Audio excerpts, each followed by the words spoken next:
Marketers love to make things complicated. It's hilarious because it makes us look smart, right? Yeah. So it's pretty simple. Who's your target customer? Know your customer better than they know themselves. Where they hang out digitally. People will throw spaghetti at the wall, see what works, wipe their hands clean and say that didn't work. If you're gonna do anything in marketing, like if you really want the best bang for your buck, run both organic and paid. If you're only running paid traffic, it raises a red flag for people. Like now with AI, it is taking social content to a whole nother level. Now people are addicted to social media, scrolling through TikToks on an hourly basis.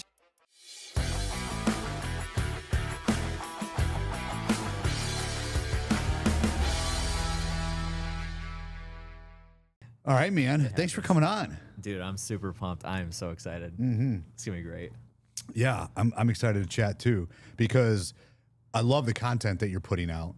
And I think it's super valuable for... I see all the likes that you come in. Like I get every notification that Bo likes my reels. Yeah, dude, they're so good now. They're so good. I love your editing. It looks great. Thank you. Thank you. So tell everybody kind of like what you do. It's pretty simple. So I've background, I'll try to condense it because I hate when people spend like 15, 20 minutes just introducing themselves. If you want to learn more about me, go follow me on social media. So. Okay. But short story is I've been in the space that I'm in for about 13 years now, like literally right out of high school. So I'm 32. And the space that I primarily operate in is I work primarily with real estate investors and in the media space, marketing media space. So I worked for a local company that did wholesaling in the 5 surrounding states, Illinois, Indiana, Michigan, Ohio, and Kentucky. And at a young age, I was hired with them and became the marketing director for that company. Now, it was a much different landscape for real estate than what it is today. And we ended up building a pretty large operation. We had, I don't know, 32, 33 employees. For a wholesaling company, that's pretty big. That's big. Yeah. And and some people listening might know Gary Harper is, I worked under the same wing of him for about 6 years and really got a lot of like processes. He's a process systems guy and he travels the country and implements that stuff for other businesses. But during that time period, I was in that organization for about 6, 7 years, and we had built a mastermind kind of under the same wing, but then I ended up running that mastermind. And the whole time even in high school, I was always on the creative side of things. Like the only classes I could ever pass were like video production and the Photoshop classes. That was it. Like I was terrible at school besides the creative stuff. So I've always had a niche for creativity, but I'm actually not as highly creative as most people think I am. I can just ideate something and then have the vision created. I can put it together myself, or I hire somebody to put it together for me, right? Yeah. And so then 2019, so I'm running this mastermind for a couple of years, and then 2019, I went off on my own, and because I was doing all of this side work of like, at the time I was doing branding, so I was designing brands, doing a lot of video production, podcast production, stuff like that, all on my own. And even as a side hustle, I had hired my first employee right around November of 2018. So then at some point in that like later, like December, early January, that side hustle income eclipsed my income from the full-time job. So then I'm like, is it time to go? So then I gave myself a couple months to build up the clientele that I needed, and still all within the real estate investing space. So March 1st of 2019, I went full-time into what I'm doing today. And it's kind of evolved a little bit over time, but literally right now, the primary things that we do are all on the organic side: YouTube, podcast, social media management. And we still primarily work with real estate investors, but we're branching out a little bit. Like I just took on a podcast, a great podcast that I'm enjoying working with, and they're pretty big name. It's called The Dad Edge, and a guy named Larry Hagner hosts it, and he's not in real estate. So like, but I got introduced to him by a guy that's in real estate. So there's still those connections. Yeah, right, right. Yeah. So when you say real estate investing, you're talking about guys that are going out and buying fix and flips, commercial property, all of that kind of stuff. Yep, all of it. And then I also work with a lot of coaches and like guys that have masterminds. One one group I work with is called the Collective Genius, and they're the biggest real They're estate huge. mastermind in the country. Over 500 members in the group, and we manage all of their. They just started 2 podcast shows, so we manage all that, YouTube channel, socials, and all that stuff. So still very much in the real estate investing space. It has a lot of like street cred, if you will, when I can like sit down and talk to somebody and they're like, yeah, I already interviewed like 3 other agencies, but you focus in on real estate. So let's go with you. So there's a lot of like, credibility with that. So what do you think like a lot of guys get wrong on the marketing side of things that they can improve on, especially because, like my one business, D3 Capital, is exactly what you're into. We syndicate, right? Yeah. So we're raising capital to go out and buy deals. It's hard, right? And there's so many avenues to be able to do this. Where do you think guys get it wrong? Where would you direct people to? Like, what would be the first thing? 2-part question. Where do they get wrong?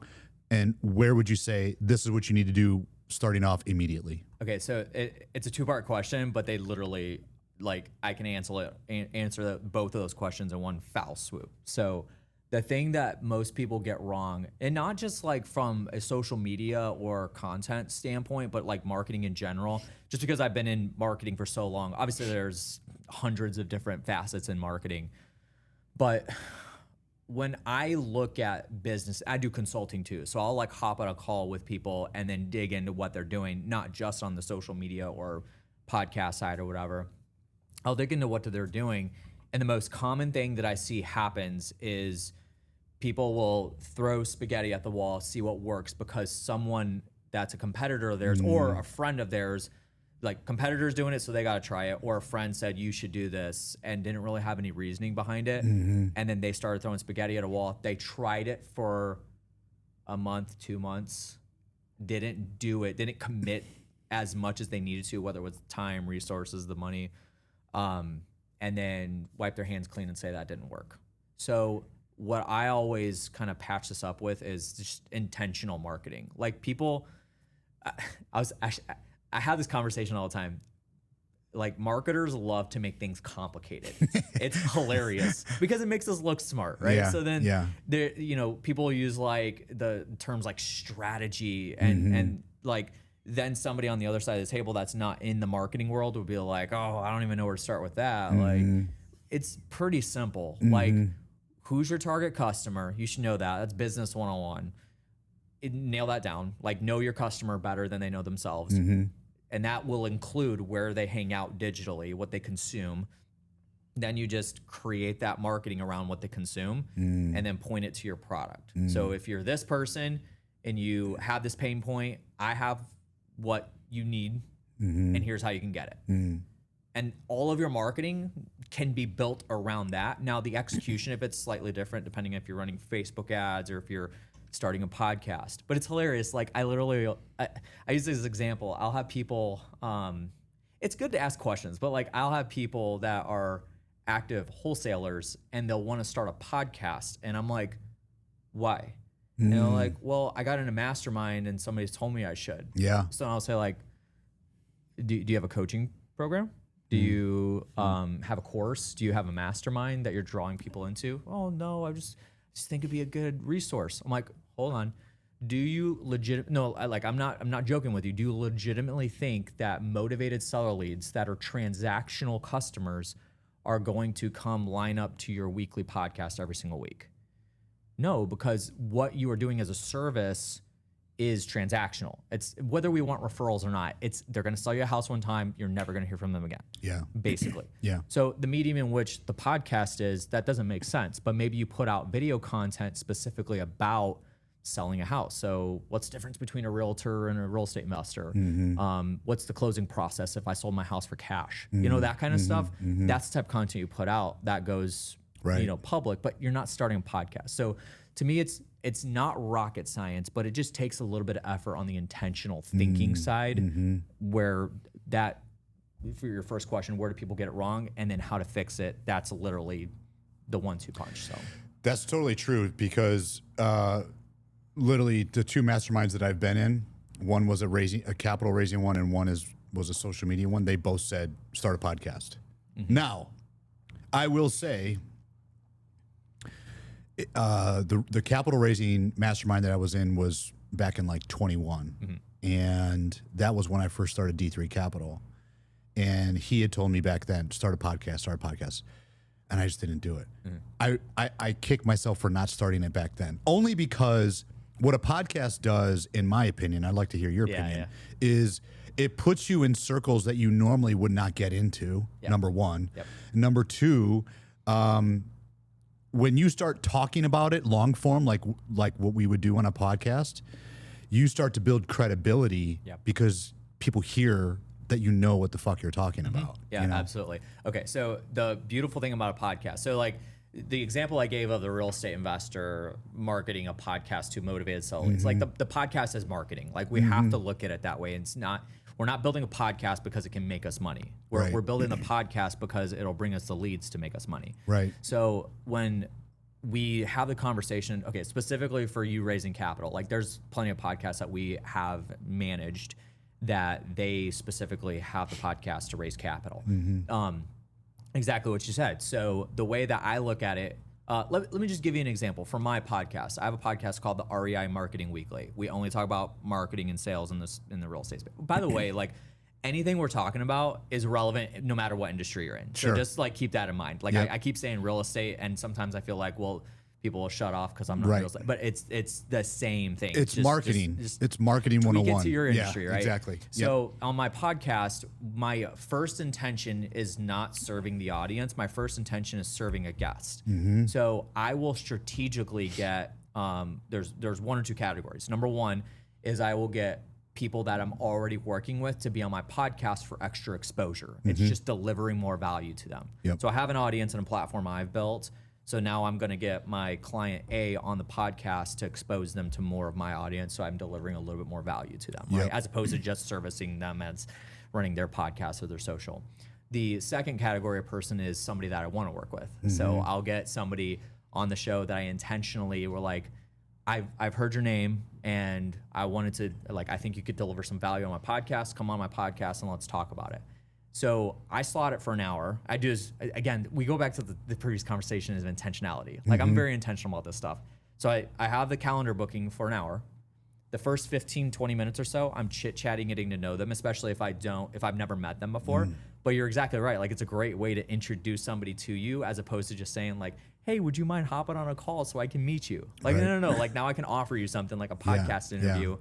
And so the first 15, 20 minutes, shooting the shit, like talking to them, getting to know them a little bit, run the episode for 20, 30 minutes. And then the last part of it is like, what can I help you with? Like, is there anything that I've said that maybe you had interest in or anything? And I'm not hard pitching or anything like that. I'm just asking like, hey, like, is there any way that we can collaborate? Like the word collaboration is a great substitute word for work with you.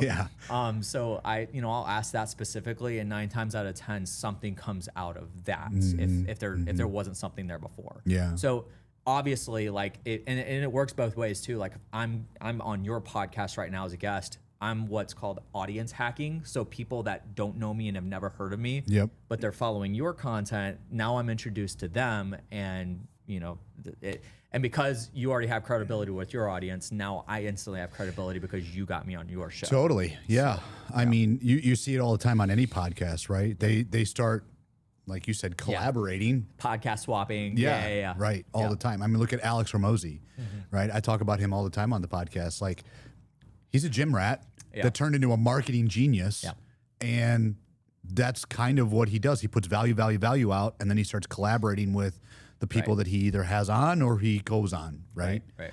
Exactly. So now, like he was just on, I don't know if you saw, but this week's episode, he was on Diary of a CEO. Oh, okay. I didn't see that yet. Yeah. No. So he was on, but he's been on there before. But this time, Steven, who runs that podcast, brought on him, Cody Sanchez, and I forgot the third guy's name, but who is another big business person. Had all three of them on and did like a roundtable session. Oh, that's sick. Yeah, totally. That's cool. But like first off, like Steven has 11 million subscribers on his podcast through just on YouTube alone. And then you got Alex and Cody, and then the other guy. I mean, they probably between them have another 15 million. Yeah, that's crazy. Yeah. The amount of the amount of inventory of audience that's between all of those people is insane. And that's where a lot of the power comes in, right? Like and what's funny about that too is like a lot of the same people that follow like Cody Sanchez probably follow Alex Hormozy too, but there might be that like 15-20% that aren't introduced to each other yet. So there's always opportunity to grow with each other. And I always say like content swapping is like, it is the black belt of like networking. It truly is, because like I shouldn't say I stopped going to networking events, but like I don't really attend networking events that much. I have masterminds that I go to, and obviously there's networking within there. But there's already built trust within those people. I won't go to an event, a cold event that I've maybe never been to just to network. Whether that sounds like I'm an a-hole or whatever, like I've been around it enough to know like there's not a lot that really comes out of those. I would rather spend my time and effort like one-on-one with you and offering you some sort of like, hey, you've never been on a podcast before, but you have a lot of value to deliver. I've been watching you. Like, why don't you come on my show and chat for a little bit? I totally agree. It makes it way more intimate and not like sexually, but right. But you know, not yet. now the other side of that is, and I actually was talking to my assistant this morning about it, because when you actually start doing the marketing of, let's say, podcasting, now you have to worry about the copy that you're putting out, the show description, the titling, the thumbnails, the title of the hook on the thumbnail. That's a whole nother thing. Again, it's not complicated, but you have to understand. It's worth it. You have to understand. I mean, that's huge. All of that stuff are additional assets. So like the other, I was actually going to mention that because I think you skimmed over it, but when we were talking about like the values of having a podcast, so obviously like audience hacking is number one, and introduce using it as a networking tool. But the other side of it is that it's an asset for not just marketing, but it could actually be product too. So a great example is like I have a service where and I've done it for many people, where I will actually take like podcast episodes. It's basically a Tim Ferriss's model. So like his book Tools of Titans and his couple other ones, but basically you have like a podcast, and say there's a common thread of conversations that are had. It works perfectly for me because I could literally put a book out that's called like, and I did this probably 4 or 5 years ago, where I had like 50 episodes and turned it into an actual book. So the REI marketing book, and literally was just taking the first 50 episodes. Now, here's the hilarious thing. So the process, I teach this process to people all the time. The process has about like 22 steps as is. With the emergence of AI, which we could talk about today, the emergence of AI will literally cut down the work of putting a book together from a podcast by like 60%. It's absolutely like, literally, if you said, Josh, I want to have a book done, and then we were able to strategically pick the content that we're going to put in the book, we could have a book on somebody's doorstep by next Thursday. That's crazy. And it's Thursday today, on demand. Because if you might have to put a little bit of a rush order on it, but you could literally have AI do like 80% of the workload on the copywriting itself, get it done correctly. It's not going to you're not going to have to worry about plagiarizing. You're not going to have to worry about grammar issues and misspellings and stuff like that. It's going to get all that correct. But the asset form of content, you can turn it into, you could take this podcast, transcribe it, turn it into email blasts.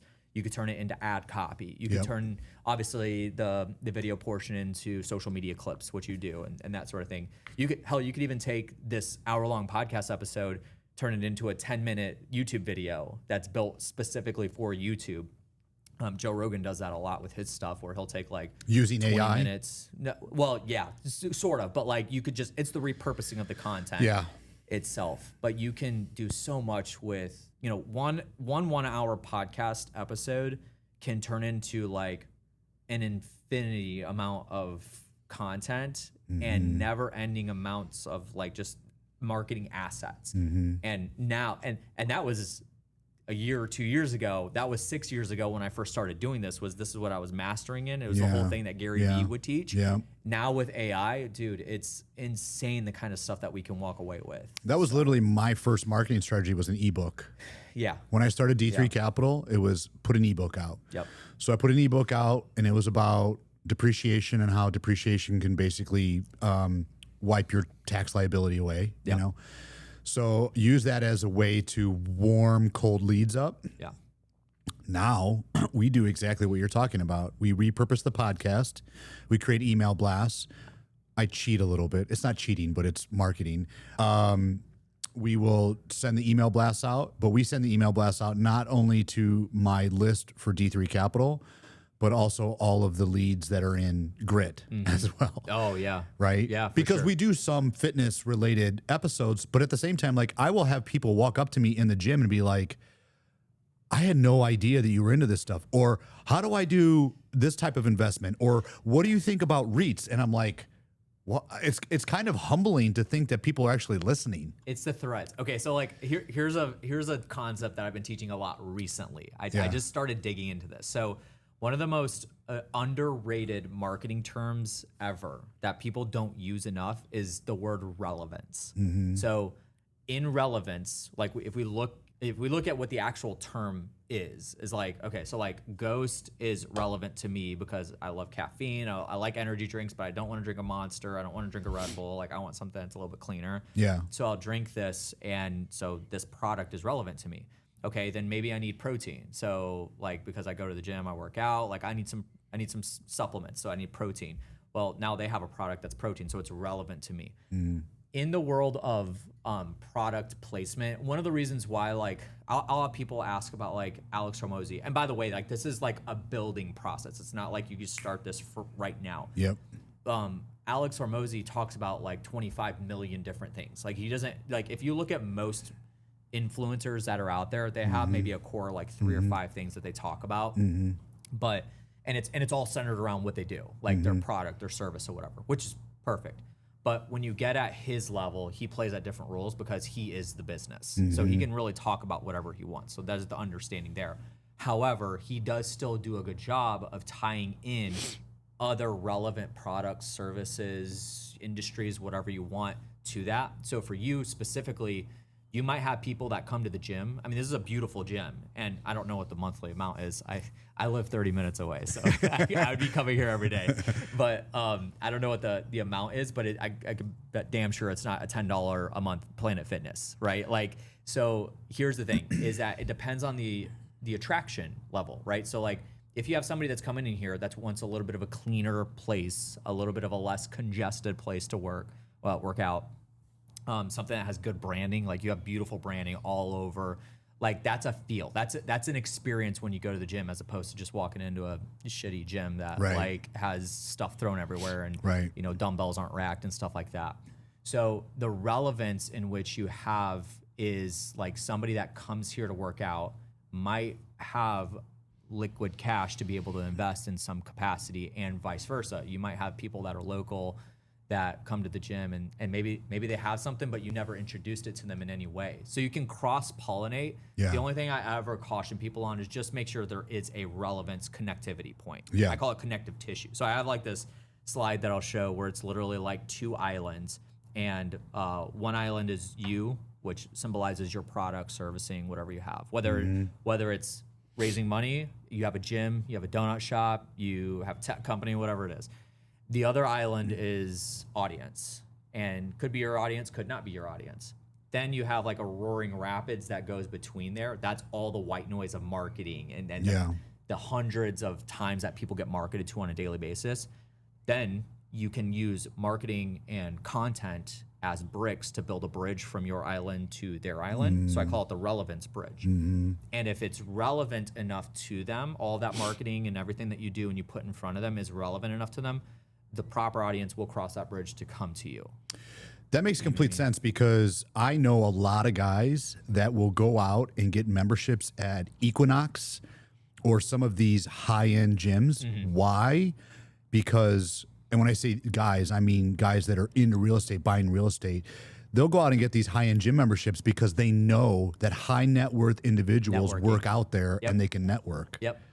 There's a I forget what it's called. There's a gym in Phoenix that like I probably know at least 15, 20 investors, high net worth real estate investors that are in Phoenix, and they all go to the same gym, and it's like this gym in Scottsdale. So Scottsdale's a little bit more of an uptown. Is it called the Hive? Oh, maybe. I can't remember what it's called. It's literally like almost $150 a month to be a member there. But they know that that's where like people with money, that's where they go. So if they're lifting next to a guy and he's on a phone call and it's a relevant like conversation, they're like, hey, I'm Josh. Nice to meet you. Like, let's chat about something.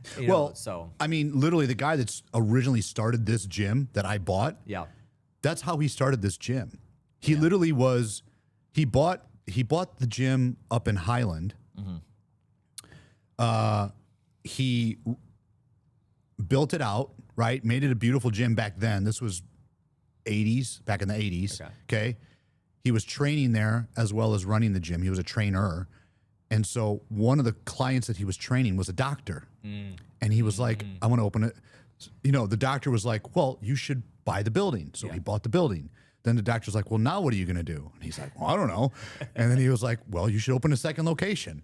So then he bought this land and he built a second location, and the doctor funded him by doing this. And that's literally how he got started by, I mean, I tell people all the time, like you talk about what you do as often as you can without shoving it into people's faces, just casually, right? Like you, as a business owner and somebody that takes what you do seriously, you shouldn't, I wouldn't use the word be ashamed of what you do and talking about it, but don't be afraid to just like talk about things, because I can't tell you how many conversations I've had with people that judgmentally I was like, this is going to go nowhere. And then it turned into like, whoa, like I actually built a really good connection with this person that like is going to benefit me in so many different ways. And obviously like I'm going to try to deliver value as much as possible to this person.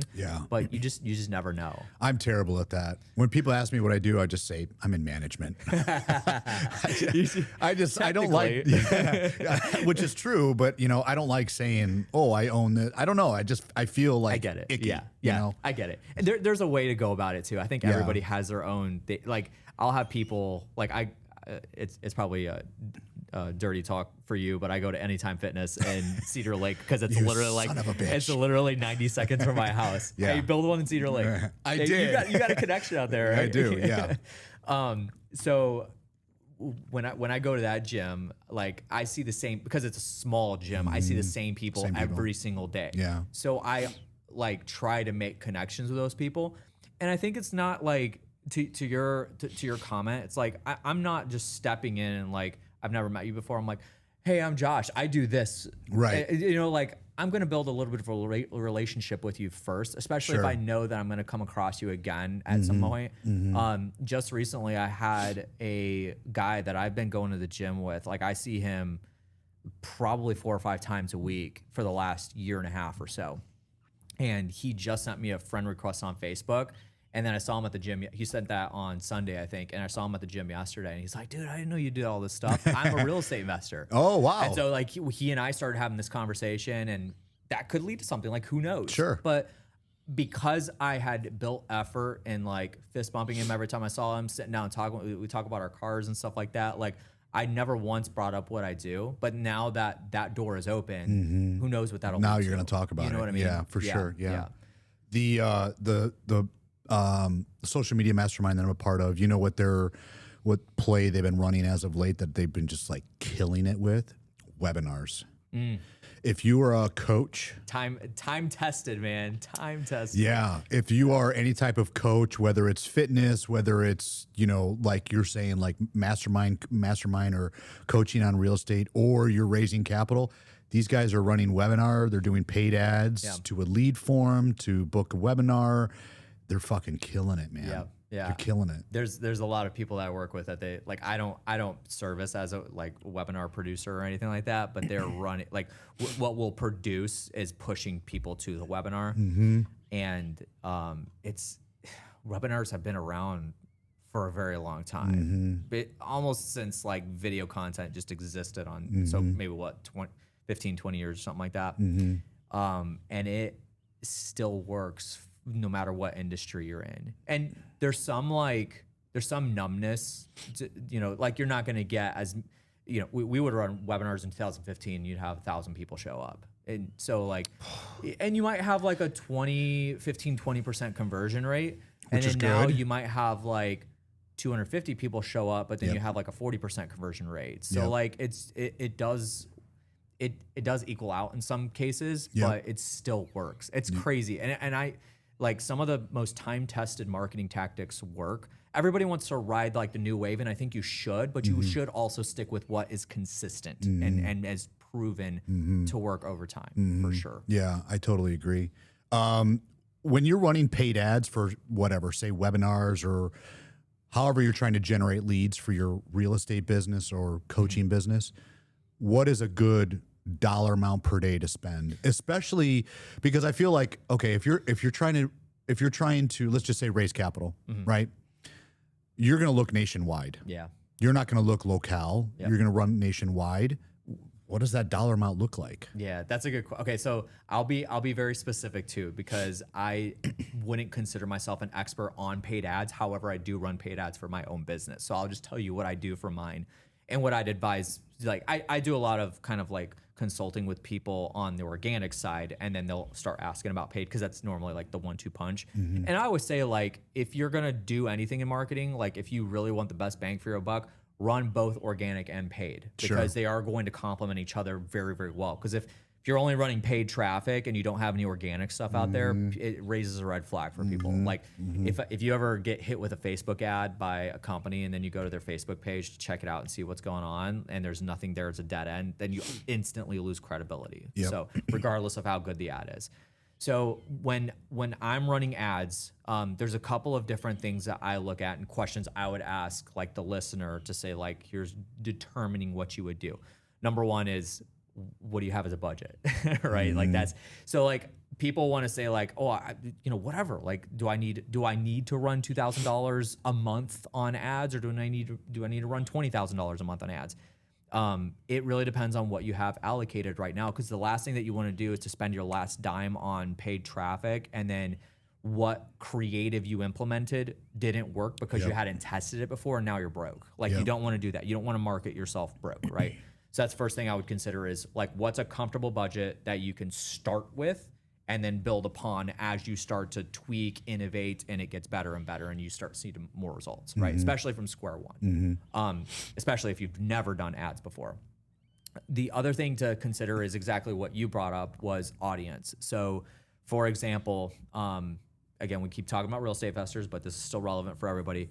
If somebody is buying a house like as a wholesaler and then they're reselling it to, say, somebody that's a buy and hold investor or wants to flip it or whatever, a wholesale deal like in Northwest Indiana, you can make $20,000 to $40,000 on one deal pretty easily, and that's kind of a common occurrence. So that's a big thing, and you'll have local investors that'll do maybe 4 or 5 of those a month, and I have clients that are across the nation that do hundreds of these deals on a monthly basis. So your spreads are huge, but it is essentially like an ATM, because it's sometimes uncontrollable. Like some months you might do 5 deals, the next month you do 25. So like it's just a fluctuating market. That being said, because the cuts are so big, you can allocate a little bit more to marketing. I know people that do 50 deals a month and they spend $50,000 a month on direct mail. Direct mail? On direct mail.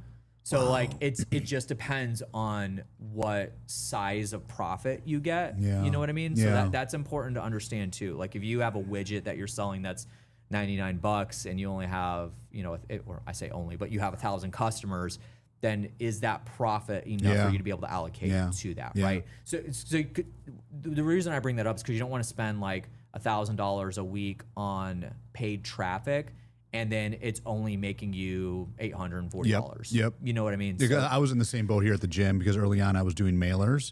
And the ROA was just, it's terrible. It's if you get 1%, you're lucky, but you're spending 30 to 50 grand. Right. It's terrible, especially at that time I was a $10 price model.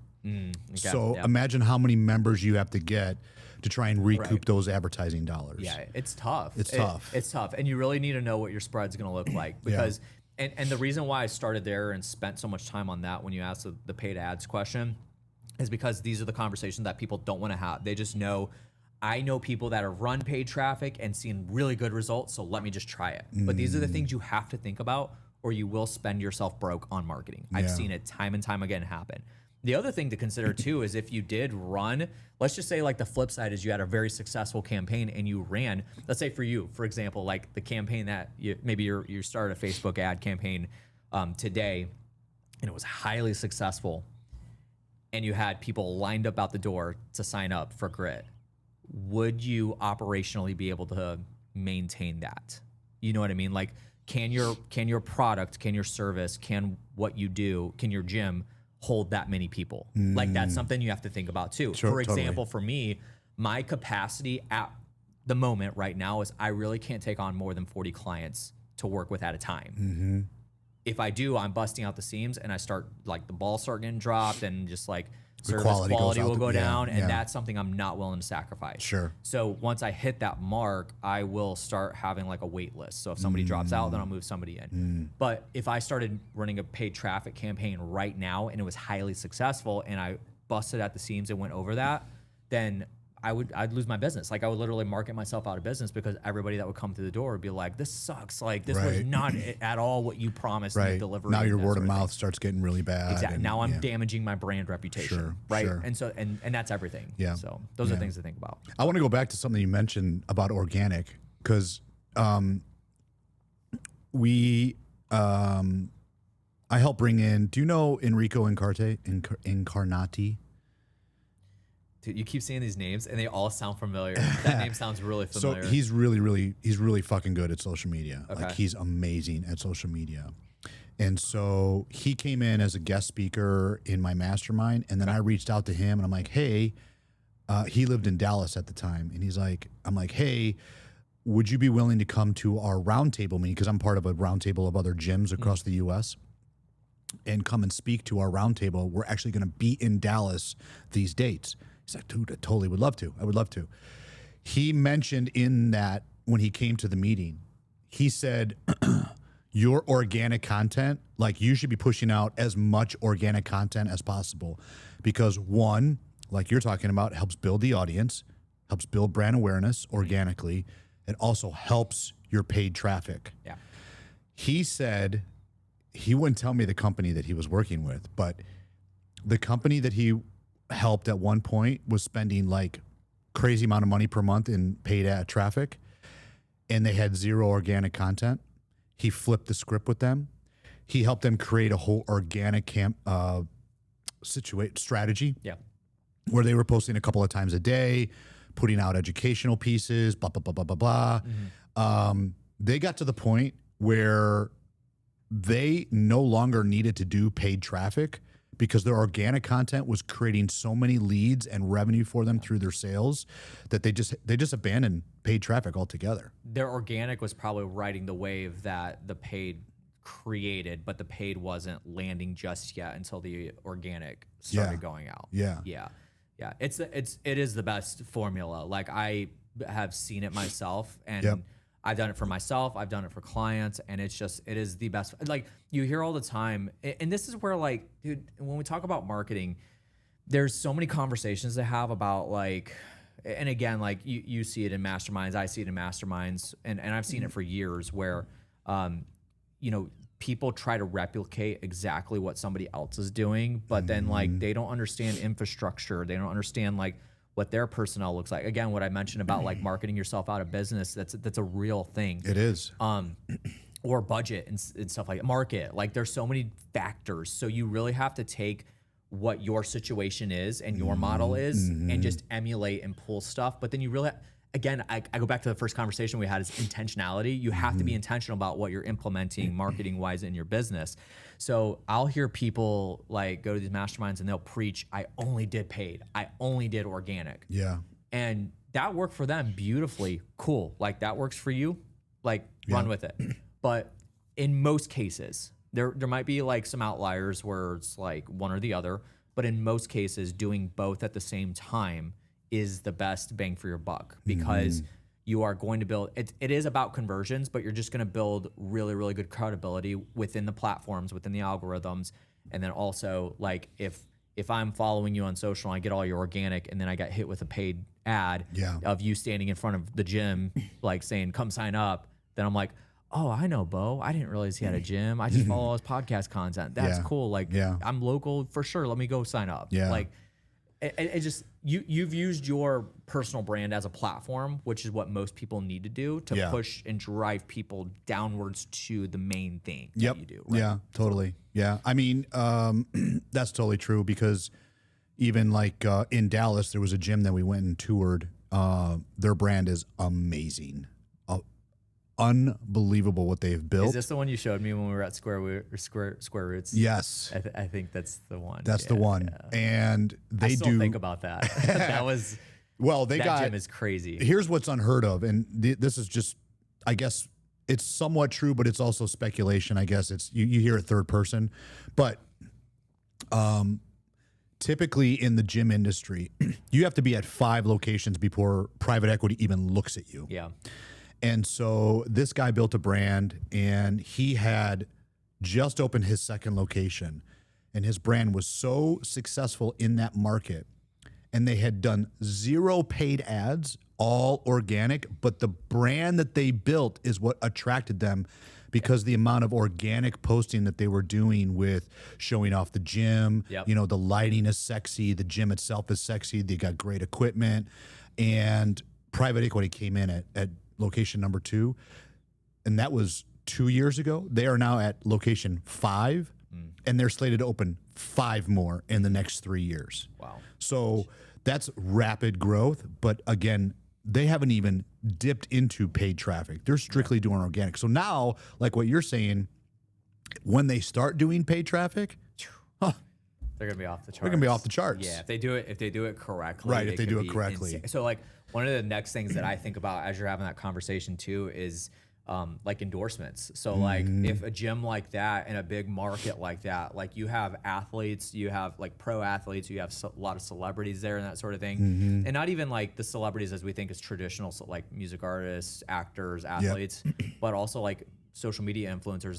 There's a lot of people there. So why not invite them to the gym for a free membership, and then they leverage like film themselves while they're there and that sort of thing, or you do like what we're doing, and you maybe they have like a podcast recording studio up in one of their offices, and then they give a tour, film that while you know the person's there and that sort of thing. It's just it's human equity that like is really hard to come by, where it can still be straight up organic, but it's almost like treated like it's paid ads. Like it's huge. So I even think about like, we talked about collaborations earlier, is like now you can audience hack into them by delivering value and having somebody.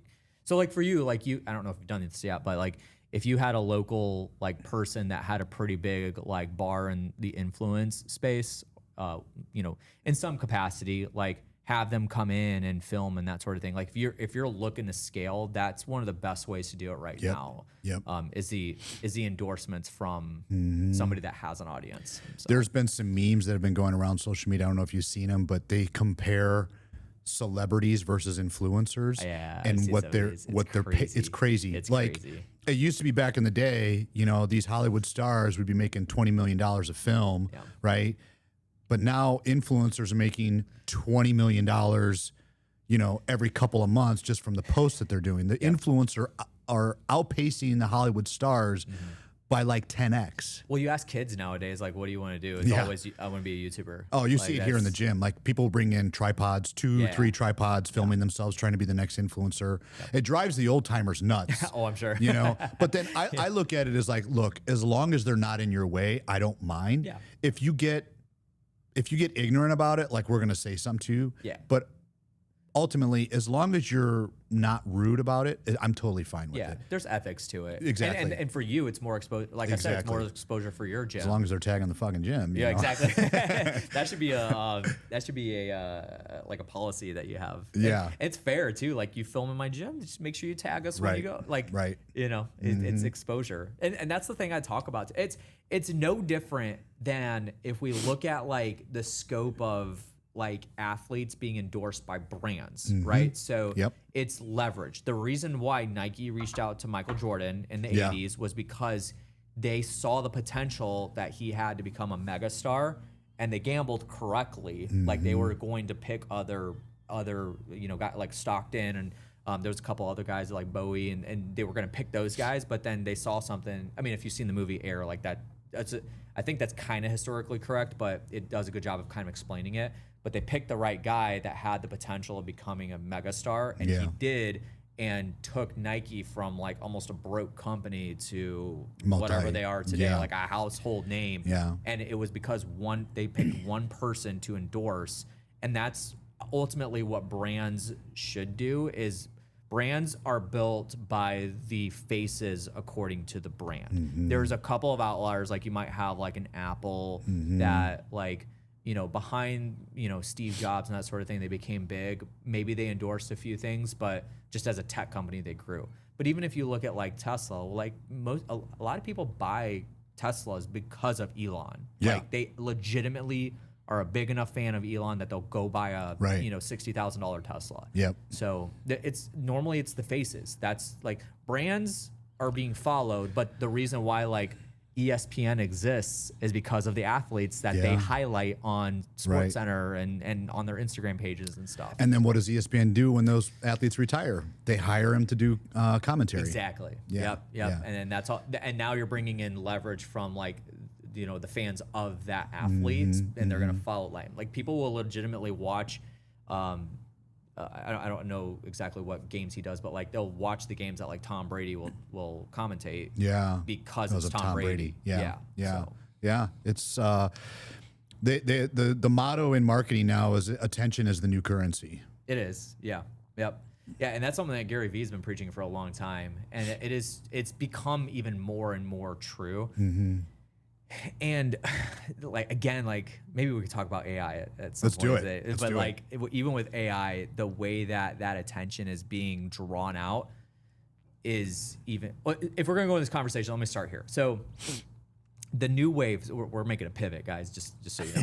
All right. So the way that in the digital world over the last 20 to 30 years has kind of like evolved. So we had the internet. So these are the big waves that have happened. We had the internet. The next big wave would have been like social media. So that kind of like slapped everybody across the face. MySpace kind of started it, but then you had like Facebook is the one that really made the boom. Yep. Then, other platforms followed. The next wave after that would be kind of like mobile access. So now we like can access all of our Instagram and YouTube and podcasts from our phone. Whereas before you had it.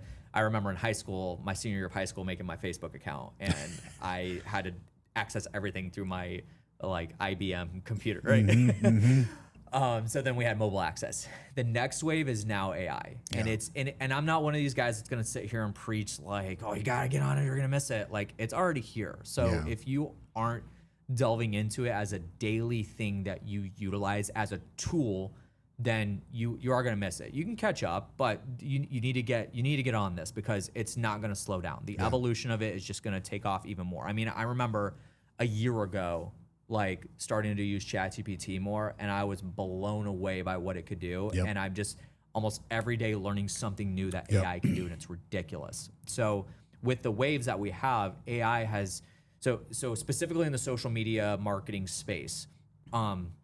We wind the clocks back to like 2020.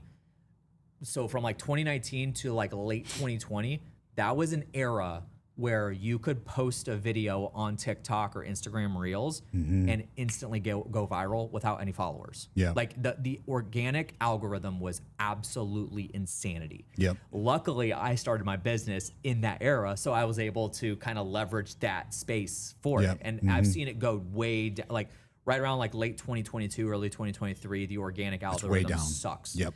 So, and that's kind of across the board now. So that was like the emergence of like short form social media, where it was like now people are addicted to social media, scrolling through TikToks on an hourly basis, right? Yep. Now, so we saw this jump 2019, 2020, and then it started going down a little bit in 2022, kind of cliff dive 2023. For the last couple of years, it's kind of been like meh. Now with AI, it is taking social content to a whole nother level that it would never be able to with algorithms. Now, algorithms, to be clear too, are kind of dictated by artificial intelligence. We just never identified it as that, right? Now it is. So with the emergence of AI and discoverability, I'm going to use the gym as an example because this is going to be a really sweet like thought process for you to go through. So if you do this, like AI, if you do content correctly, keywords, key phrases, like situationals, case studies, info, education, stuff like that. If you do it right, with how AI is going, where people are no longer like, I don't know about you, I haven't Googled something in like 7 months. Yeah. I only go to ChatGPT and I will ask it. The reason why is because this new wave that's coming where it's like now content is the most important thing to put out in marketing is because my definition of content marketing is answering questions that your target audience has about who you are, what you do in your industry. It's literally all it is. So it's like, if I ask like, why would I sign up for Grit Fitness? Then you're just answering that question via video, right? So that's content, that's social media, right? Principally, that's the way it works. Now with AI, the way I define AI is it answers questions, but highly contextually. So if I were to say, if I go to ChatGPT and I say, I live in Cedar Lake, Indiana, and I want a gym that has a great brand, it's clean, and it's within a 30-minute time period of my address, which is this, where should I go that has the best reviews? It's going to give me the answer. Yep. I'm not going to have to search for what, make my decision. If I went to Google, first of all, I wouldn't be able to Google all that because then Google would get confused. Yep. With Gemini, sure, but like just straight up Googling. Yep. If I look for local gyms to me on Google, then it's going to give me a whole slew of options. Normally, it's going to base it on my geo-targeting, so it's going to give me the closest one to me and that sort of thing. But maybe or I who's don't paying the most for the click. Yeah, and maybe I don't want those things, right? Yep. I want it contextual to what I am looking for because I'm an individual that has needs that I want, right? Right. So Google's going to give you a list of things to look for, and then it's on you to go pick which one you want. AI just gives you the answer. That's why the content is so powerful. And so I did this presentation at a mastermind in April, and I literally like purposefully used AI, ChatGPT and Grok combination to help me build my presentation because I wanted like raw, like me unscripted, like putting this together. And the answers that it gave me for, so I would literally say like, why is content important? And one of the like words that would like, or phrases that I would say is, well, we can't give results for what is not there. So if you're a business and you're not putting content out, you're not going to get cited. Yep. Because AI, all it's doing is an aggregation of content. Yep. So it's not like it's making, people think it makes stuff up on the spot, but if you literally see it processing, it's telling you what sources it's pulling. It's pulling from Reddit, from YouTube, from Facebook, from Google My Business, from websites, Better Business Bureau. Like these are all things that people don't think about, and it's pulling that information. Yep. So what I would encourage people to do is, especially if you have a local place, go mystery shop yourself. So literally go, like, maybe try this today. Oh, it's gonna scare you. Like it scared me when I did it. I was like, fuck. So literally go to ChatGPT and say like, give the prompt, like what your ideal customer, like I'm this person and I want this type of gym in this area. What's the best place to go? And see what results it gives. And that will open your eyes to everything that you need. Then you can say like, hey, I'm actually the owner of Grit Fitness and my gym didn't show up. What do I need to do to make it show up? Wow. It'll tell you the answer. Really? Yeah. So that makes complete sense because I can't remember if it was last month or if it was in June when OpenAI announced that they were going to leverage search results in their responses in chat. Oh yeah. That makes complete sense what you're saying now. And basically, and then when I was putting that presentation together, it's like we can't give results for what's not cited. Yeah. So like they're only citing content. So like when I was at the mastermind, I was a real estate mastermind, and one of my clients, he's in Augusta, Georgia, and he's very local. He only buys stuff in Augusta, Georgia, and he's invested, like luckily, like he's invested in building his Google My Business for like reviews and everything, and he has close to 1,000 reviews that he's accumulated over the last 5 years or so, and he just knew that was the right thing to do. Not even thinking about the benefits of it on the AI, but now AI is amplifying that to the max. So if you go look for, I need to sell my house for cash in Augusta, Georgia, it's only going to give you the results of his company, which is Myers House Buyers. It's only going to show that up. And then it's going to say, well, is it, you could prompt it. And I actually did this live in the mastermind. I was like, well, are they a reputable company? What do the reviews say about it? And then it says like, they have over 1,000 verified 5-star reviews. They have a Better Business Bureau rating of this. Like, I got to make a note of this. Literally gave every statistic and analytic about that company. Like, if I'm a legitimate seller, hell yeah, I'm selling my house. I'm giving them a call first thing because they were, and we'll go back to that conversation I had about relevance, Bo, is they're the most relevant to my search result. Yeah. You know what I mean? And that's where the power of AI comes in, stitching all these conversations together. Is like, intentional marketing will create relevance, and that's going to allow you to be cited, especially with AI, because it's just going to get more and more serious. Like I said, like, I haven't Googled something in 6 or 7 months. I go straight to ChatGPT. Like, I literally, okay, so great. I'll shut up after this example. So I'm a sports card collector. So I love sports cards, and actively, like, since I was a kid. And apparently there's this event that's literally the biggest event in the country with sports card collecting that I never heard of before. Huh. So literally last week, I was like, I think it was the previous Saturday. I was sitting and I was like, you know what? I wonder if there's any sports card conventions coming up, because I go to sneaker conventions all the time because I'm a sneakerhead too. And I literally went to ChatGPT and I said, like, I'm a sports card collector. I don't want to travel too far. Chicagoland area. Like, what are some of the most prestigious sports cards events? And it gave me a prompt and said, well, to your luck, next weekend there's one in Rosemont. Whoa. That's called the National, that literally will have over 60 to 75,000 people come in and out over a 5-day period. That's crazy. And then I was like, oh, is it like one of the biggest in the country? And it said it's the biggest in the country. Wow. Like, ever. And so I got lucky with doing that. But like, that sports card convention got a customer to come, and I actually went back a second day because I loved it so much. So I went on Saturday, and then I went back on Sunday. And because I ChatGPT'd it, I literally, before I did that, I'm just like, let me Google it. Like, they didn't show up, and I don't know why. But then I went to ChatGPT, gave it specific, like, I want to stay in the Chicagoland area, like, I don't want to drive too far. Yeah. And it's like, well, you're in luck. Here's one right here. That's wild. So I went, and it literally. Here's the even crazier part about this is if you prompt it correctly, it will give you the path to convert. So what I did was, okay, so I want to sign up, but I only want to go for 1 day. Do they have 1-day tickets? ChatGPT. Yes, absolutely. Here's a link to the ticket site. I click on it, and it took me right to the checkout page for that. And so that's where, like, and they have amazing content they put out. They bring guests in. So they had like Allen Iverson, Gronkowski, Tom Brady was there. Like, they had a lot of influencers there, and it was just citing all these pieces of content from the past years and from like what was coming up. That's and bananas. They got me to come, That's bananas. It's crazy.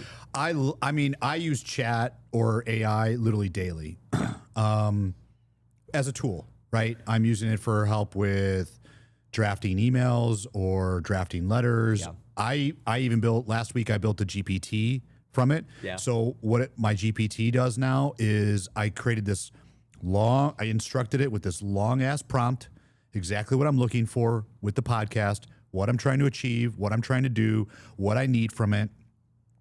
I upload the transcript into the GPT and I tell it in the instructions, I'm like, this is what I need. I do ABC testing. I want you to give me 3 to 5 different hooks that are 6 words or less. Yep. Give me a show description. Give me the email. Give me the subject line for the email. Give me the copy for all of my social media posts. Like boom, boom, boom, boom. Right. Upload the transcript. It'll spit all of that out for me. Yeah. And now it's a tool. Doesn't necessarily mean I'm going to use all of it, but at least gives me a starting point that I can pivot from. That's what we do. I mean, that's what I'm saying too, is that like AI has cut down our work like drastically in a good way. Like, we still use it as a tool. It's not like it's replacing people on my team, but it's just making us a lot more efficient in what we do.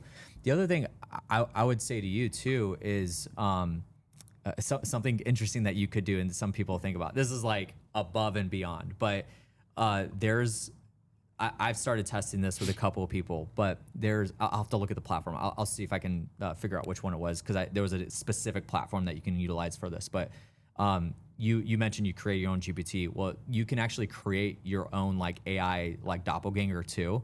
So if there's a platform that you can go sign up for, and then you literally plug in all of your content to that, all your podcasts, your videos, your social media, and then you can literally have it create like Coach Bo.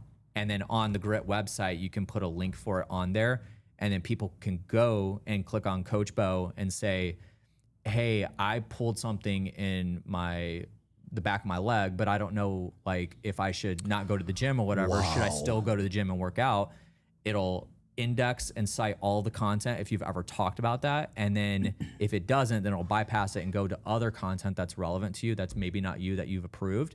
And it'll give an answer back to them and say, yeah, you still should go to the gym, but just be careful and then like give like an exact set of instructions. Fucking crazy. Like it's crazy, dude. So I'm working on this right now for a coach Josh, where I can literally plug that into my website, and it's basically like if you see those little like bubbles at the bottom of screens, it's that, but like on not even steroids, like whatever the next thing is, steroids, cocaine, I don't know. But like it's literally like the next thing where that is, and because I can just instantly get like contextual answers to my question, that's gonna be so powerful for people. I don't know if you've been reading this the last few days, but like I knew AI was going to be big, right? They've been talking about it for a couple of years. I knew it was going to be big, but I think like what I've been reading in the last couple of days sets the level of how big this is going to be, because there are CEOs like Zuckerberg that are offering $1 billion salaries to some of these AI scientists, engineers to come to Meta. Same with Google. Same with, I forgot what the other platform is, but they're literally offering them $1 billion salaries to come in and help them build the AI. Because not only are they paying these people crazy amount. I mean, you figure like Jamie Dimon, who's the CEO of Chase, I think he makes like $30 million a year, right? It's not $1 billion. No, right. So now they're paying these guys $1 billion. That's crazy. On top of that, I don't know if you read about the data center that they're building down in Texas. $500 billion data center. Crazy. Now that we could go down a rabbit hole with that because that is government funded. It's also backed by other corporations. That's literally to like watch what the fuck we're doing. You know, that's data warehousing beyond belief. It's next level. It's next level. But that just shows you how big AI is going to be in the next. I mean, I literally turned to Gabby yesterday. I was like, you know, like I'm glad that they have a lot of these privacy pieces behind like AI, because, and I literally showed her, I was like, watch this. And I put a prompt in and it says, tell me something about myself that I don't know that I need to know in order to grow. And then it like spit out this like long paragraph. And it's only indexing what I've used it for, right? Like what I've asked, and I put in personal stuff, business related stuff, like everything you can think of. But it like at this point probably knows more about me than I know. And there's a couple masterminds I'm in where we're big in AI, and we'll have like these set prompts that like I literally had one where I can plug in. So I get my monthly financials from my CPA, like the entire breakdown and statements and everything, operating expenses, all of it. And I'll plug that into ChatGPT and say, what do I need to fix? Literally just simple, what do I need to fix? And like the amount of information, like it's not going to replace my CPA, and he understands the value of AI and leveraging it too. So he'll like proactively send that kind of information. But I'm telling you, dude, like this is something that I'm very, very, like I've been big on before AI. But it's just even more apparent is people that know how to ask questions are going to surface above everybody else in the next 2 or 3 years at an ultra level that we've never seen before. And it's always been that way. Like typically your average, like, entrepreneur, like, big achiever and that sort of thing, they're asking questions. They're not afraid to ask questions, but you can get, not that it's about getting, but you can get so much out of life that you want if you know how to ask the right questions. Simple stuff.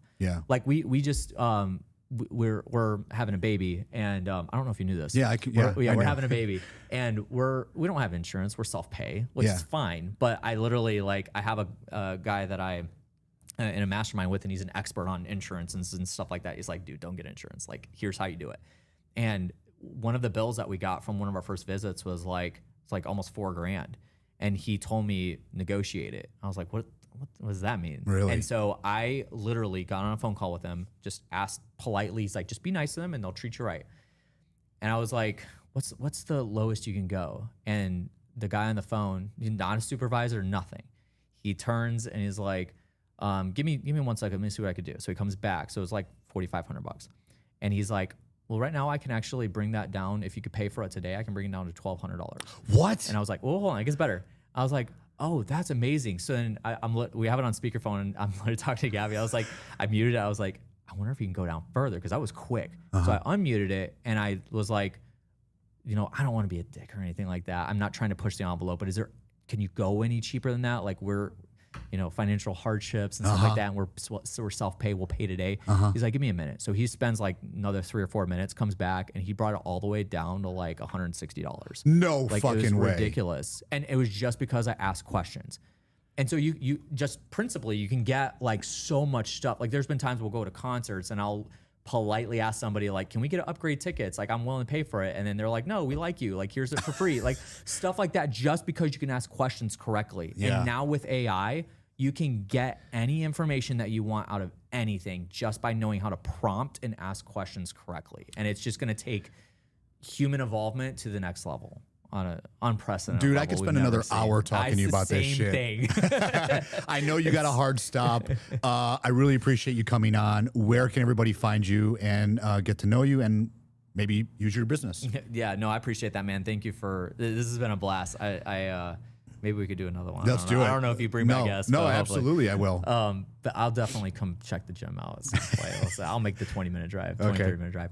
But yeah, so it's pretty simple. Just find me on social media. I also have a YouTube channel that I actively like talk about what I've been talking about this whole time, social media content, marketing, stuff like that. Literally just look for Josh Culler on Instagram, Facebook, and then YouTube. You'll find me there. There's hundreds of pieces of content out there. And if you wanted to connect, I'm happy to like do like a 30-minute consultation call with anybody. Literally, like, I hate selling, so there's no like pitch at the end or anything like that. Just shoot me a message on Facebook, Instagram, and say Bo sent me, and awesome. We'll call it a day. Thanks for coming on, man. I'll be sure to put that all in the show notes. It's been amazing. All right, buddy. It.